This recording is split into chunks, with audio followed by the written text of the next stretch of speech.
அடுத்தது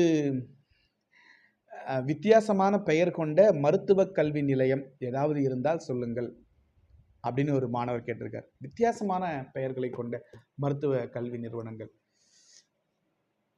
ரொம்ப நாளைக்கு முன்னாடி, ஒரு 4-5 வருஷத்துக்கு முன்னாடி நான் அந்த பேரை கேள்விப்பட்டேன். எனக்கு ரொம்ப சந்தோஷமா இருந்தது. என்ன அப்படின்னா, ஸ்ரீ சித்திரை திருநாள் இன்ஸ்டிடியூட் ஆஃப் மெடிக்கல் சயின்ஸ் அப்படின்னு சொல்லிட்டு ஒரு நிறுவனம். சித்திரை திருநாள் மருத்துவ கல்வி நிறுவனம். எம்பிபிஎஸ்லேருந்து அங்கே இல்லாத கோர்ஸே கிடையாது. பெரிய மெடிக்கல் காலேஜ், ஹாஸ்பிட்டல் எல்லாமே இருக்குது. அதனுடைய பேர் வந்து பார்த்தீங்கன்னா ஸ்ரீ சித்திரை திருநாள் இன்ஸ்டியூட் ஆஃப் மெடிக்கல் சயின்ஸ் அப்படின்னு சொல்லிட்டு. இது எங்கே இருக்குது அப்படின்னா, நம்முடைய பக்கத்து மாநிலமான கேரளாவில் அதனுடைய தலைநகராக இருக்கக்கூடிய திருவனந்தபுரத்தில் இருக்குது.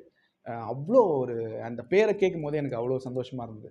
ஸ்ரீ சித்திரை திருநாள் இன்ஸ்டியூட் ஆஃப் மெடிக்கல் சயின்ஸ் அப்படின்னு சொல்லிட்டு. சான்ஸே இல்லை, அவ்வளோ சந்தோஷமாக இருந்தது. இது ஒன்று. அதுக்கப்புறம் நான் சமீபத்தில்